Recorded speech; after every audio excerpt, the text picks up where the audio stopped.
मुसलमानों, यदि तुम सतमार्ग पर नहीं आओगे तो अभी और कुछ भी होना बाकी है, अभी कुछ भी नहीं हुआ। इसलिए उससे पहले कि और कुछ इस देश में हो, मुसलमानों को मुसलमान बनना पड़ेगा और इंसानों को इंसान बनना पड़ेगा। यह असल संदेश है।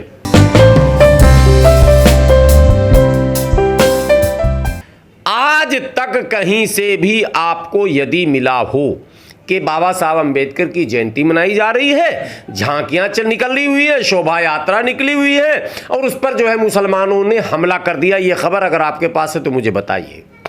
मैं समझता हूं मेरे पास ये खबर नहीं है। हाँ, एक खबर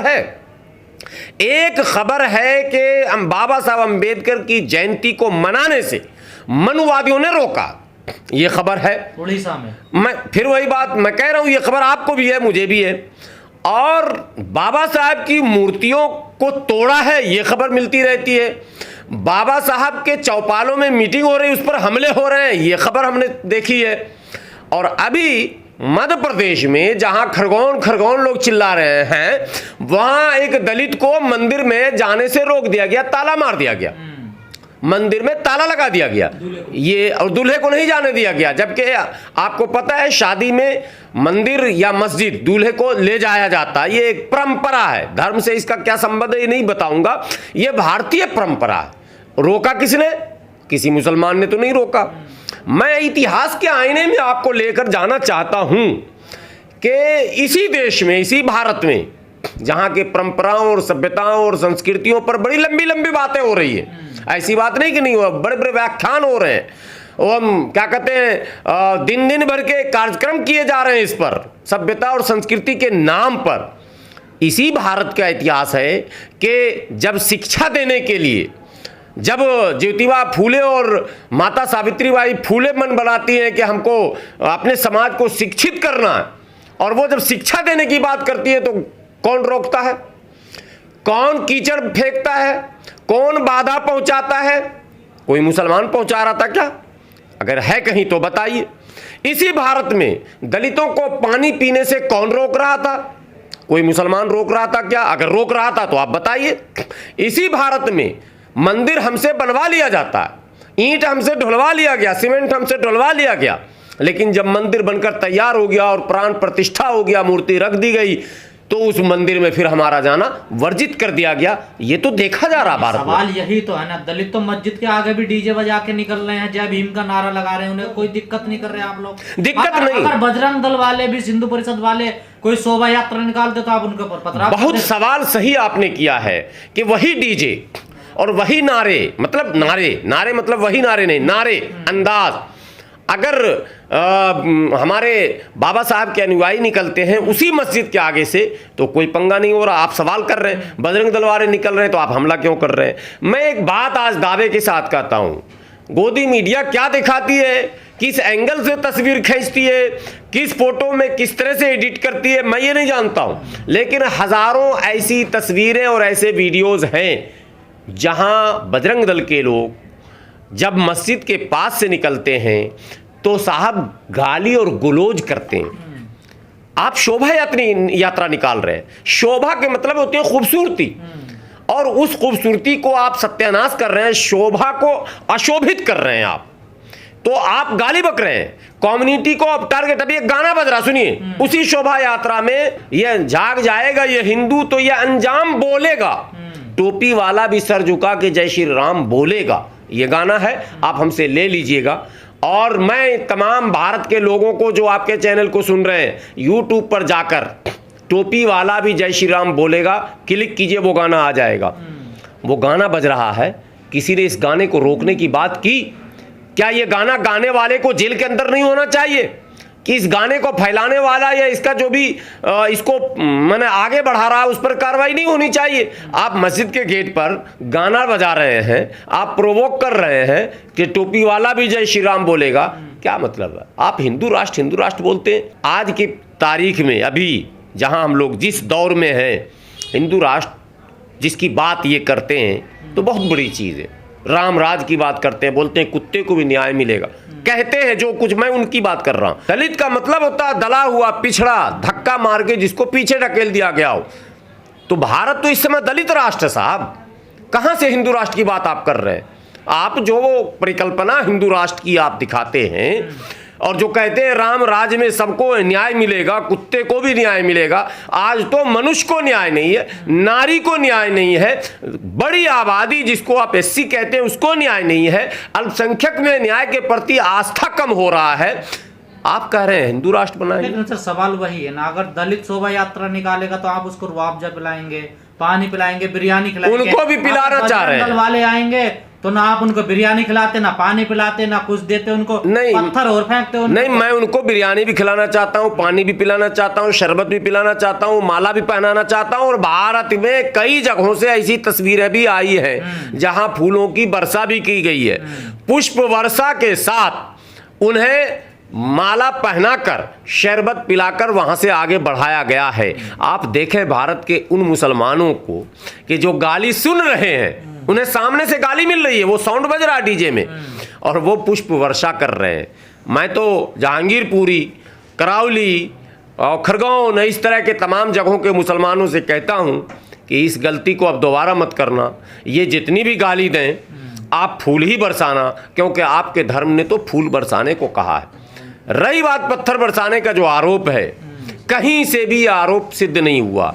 अब जब आप हम पर इस तरह से हमलावर हो जाएंगे कि हमारे लिए बचने का कोई चारा ही नहीं है, तो हम क्या करेंगे बताइए।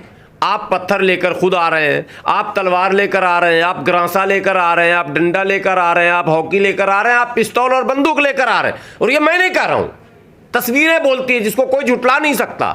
ये सारी चीजें उन जुलूसों के अंदर नजर आ रही है। तो आप शोभा यात्रा, मर्यादा पुरुषोत्तम भगवान श्री राम की मर्यादा, पुरुषोत्तम मर्यादा अमर्यादित कर रहे हैं, आप शोभा यात्रा अशोभित कर रहे हैं। और जिस बजरंगबली की बात आप कर रहे हैं, हनुमान जी की बात कर रहे हैं, बजरंगबली ने पहाड़ उठा लिया था। किसके लिए उठाया था? किसी को जीवन देने के लिए। मैं सत्यापित नहीं कर रहा हूं, वो जो घटनाएं बताई जाती हैं वो मैं दोहरा रहा हूं। बजरंगबली ने पूरा पहाड़ उठा लिया, संजीवनी बात समझ रहे हैं? आग भी लगाई हनुमान जी? नहीं, वो हनुमान बाद में आप आग की तरफ जाएंगे। अभी पत्थर की बात आ रही है। पत्थर उठा कर लाया तो पूरा पहाड़ उठा कर लाया। वो तो फिर जब आप चले जाएंगे कबीर साहब जी के दोहे पर, तो अगर ऐसे मिले वैसे मिले तो मैं पूजूं पहाड़, वो सब अलग मामला। अभी मैं इस चैप्टर पर हनुमान भक्तों को मैं कह रहा हूं कि बजरंगबली ने पहाड़ और पत्थर इसलिए उठाया था कि लक्ष्मण को जीवन देना था, किसी को जीवन देने के लिए पहाड़ उठाया था, और तुम पत्थर जीवन लेने के लिए उठा रहे हो। तुम कैसे हनुमान भक्त हो? मैं उनको कह रहा हूं जिनकी आस्था है बजरंगबली पर, जिनकी आस्था मर्यादा पुरुषोत्तम भगवान श्री राम पर है, और आस्था की दुहाई दे रहे हैं, करेजा पीट रहे हैं कि हमारे ऊपर जो है भगवान श्री राम के भक्तों पर पत्थर चला दिया। अरे साहब, तुम घर में घुसकर मार रहे हो, तुम कान में जाकर हम रुई डाल रहे हो तो रुई खींचकर तुम जो है गाना सुना रहे हो। ये नहीं चल सकता। ये तो ये जो बजरंग दल वाले या विश्व हिंदू परिषद वाले हैं, क्या इन्हें जो अंबेडकर के अनुयायी हैं उनसे कुछ सीखना चाहिए? बिल्कुल सीखना चाहिए। और मुसलमानों से मैं विनती करता हूं आपके चैनल के माध्यम से कि आपको भी अभी बहुत कुछ सीखना चाहिए। मैं चैनलों पर इस बात को कहने का आदी नहीं हूं, मैं कह रहा हूं यह परंपरा जो देश में चली है, इस तरह से तलवार लहराकर, लाठी लेकर, मैं जुलूस जिसको कहते हैं उर्दू में जुलूस निकलने का, ये जुलूस का रिवाज मुसलमानों में 800 साल 700 साल से चल रहा है, और गलत परंपरा जिसका इस्लाम में कोई नहीं है। तैमूर लंग के ज़माने में ताज़िया शुरू हुआ। ताज़िया का इस्लाम से दूर दूर तक कोई संबंध नहीं। कोई मौलवी, कोई मौलाना, कोई आलिम ऑन रिकॉर्ड ये बोल ही नहीं सकता कि इस्लाम में ताज़िया और मूर्ति दोनों इस्लाम में समान रूप धारण करता। इस्लाम निरंकार धर्म है, आकार की पूजा नहीं होती है। तो मेरा सवाल ये पैदा होता है कि 700 साल से तैमूर लंग से लेकर आज तक इतने मौलवी, मौलाना, आलिम, फाजिल, मुफ्ती पैदा हुए भारत की धरती पर। अंग्रेजों के खिलाफ फतवा दिया गया जिहाद का, और कई फतवे दिए गए। ताज़िया के खिलाफ फतवा क्यों नहीं दिया गया और ताज़िया बंद क्यों नहीं किया गया? एक सवाल। इस्लाम में हुड़दंग मना है, इस्लाम में हुड़दंग मना है। इस्लाम में आपके किरतों से अगर पड़ोसी को कष्ट हो तो मना है। क्या भारतीय मुसलमानों के किरतों से भारत के मुस्लिम के पड़ोसियों को कष्ट हो रहा है या नहीं हो रहा? ये भी भारत के मुसलमानों को सोचना पड़ेगा। इस्लाम की आड़ में गलत काम आप करेंगे, आप नाम लेंगे इस्लाम का, और जो इस्लाम जिस चीज से मना कर रहा वही काम करेंगे जाकर आप। मुहर्रम में तारी पीकर, शराब पीकर, बेतुका ढंग से जुलूस निकालने का रिवाज लगातार हम लोग जब से पैदा हुए देख रहे हैं। क्यों, कहां से आया? जब इस्लाम में नहीं है तो क्यों आप निकाल रहे हैं? और जब आप गलत करेंगे तो ऊपर वाला सब देख रहा, गलत करेंगे तो जवाब गलत ही मिलेगा। ये आपको सुधारने के लिए हुआ है, ठीक है। योगी, मोदी, अमित शाह कुछ भी नहीं है, ठीक है। बड़े बड़े आए, बड़े बड़े चले गए, लेकिन मुसलमानों, यदि तुम सतमार्ग पर नहीं आओगे तो अभी और कुछ भी होना बाकी है, अभी कुछ भी नहीं हुआ।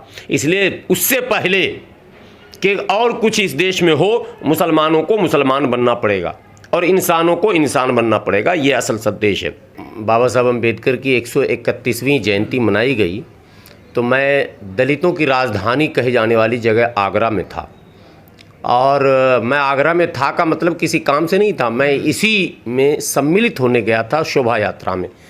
जो यात्राएं निकलती हैं पूरी रात, और जिस तरह का डीजे, और आगरा वो शहर है जहां ये नहीं कह सकते कि मुसलमान नहीं, मुसलमानों की भी बड़ी आबादी आगरा में है साहब, और बड़ी बड़ी मस्जिदें भी हैं। तो मैं जब यात्रा में था, दलितों के बड़े लीडर भी देश के कोने कोने से पहुंचे थे, और आगरा के तमाम लोग, तो हमको लगता है कि शायद वैसा त्यौहार, कोई और त्यौहार को उस तरह से सेलिब्रेट नहीं करते हैं जिस तरह से बाबा साहब की जयंती को लोग मनाते हैं। और कान के पर्दे को फाड़ देने वाला डीजे, एक से एक झांकियाँ, और बड़ी तादाद में भीड़, छोटी मोटी भीड़ नहीं, बड़ी भीड़, पूरा आगरा बंद हो जाता, ठप, कोई ट्रैफिक नहीं चलेगा। सरकार दोपहर में ही बंद कर देती है, और 2 बजे से लेकर रात के, पूरी रात बल्कि सुबह 6 बजे तक वो झांकियाँ निकलती है। आगरा के बाबा साहब अम्बेडकर की झांकियों में या जयंती मनाने के मामले में कभी आपको कोई खबर मिली क्या? मैंने देखा दृश्य, मस्जिदों के सामने से झांकियाँ निकल रही हैं, और वहाँ के मुस्लिम लंगर खिला रहे हैं, पानी पिला रहे हैं, शरबत बांट रहे हैं, और तो और मैंने तस्वीर खींच कर लाया साहब, आप बोलें तो मैं दिखाऊंगा, बिरयानी खिला रहे हैं और लोग खा रहे हैं। खाने वाले भाई जिनको खाना खाइए। हमने अपने लंगर में या हमने अपने भंडारे में इंतज़ाम किया सोयाबीन और आलू का। सोयाबीन आपको पसंद नहीं है तो आप पर कोई फतवा लगेगा क्या? अरे आपको हो सकता है सोयाबीन, किसी को बैगन नहीं पसंद है, किसी को सेम नहीं पसंद है, किसी को घेया कद्दू नहीं पसंद है, किसी, ये भी तो चीज़ है। केवल वेज और नॉन वेज का मसला नहीं है, वेजिटेबल में भी किसी को करेला नहीं पसंद है, किसी को सोहजन नहीं पसंद है, सबके अपने अपने पसंद हैं। तो उसी तरह से नॉनवेज भी किसी को पसंद नहीं है, लेकिन जिसको पसंद है वो तो खा रहा है या वो खिला रहा है, उसकी स्वतंत्रता तो मिलनी चाहिए। और वो मैंने आगरा में देखा, खिलाया जा रहा। मैंने देखा एक मस्जिद के गेट पर जो है बिरयानी बांटी जा रही है, ठीक है, संसद मार्ग पर बांटी जा रही है। संसद मार्ग पर भी बिरयानी बांटी गई है, वो भी मुझे याद है। और मैं तो खुद भी लंगर लगा चुका हूं, मुझे वो भी याद है।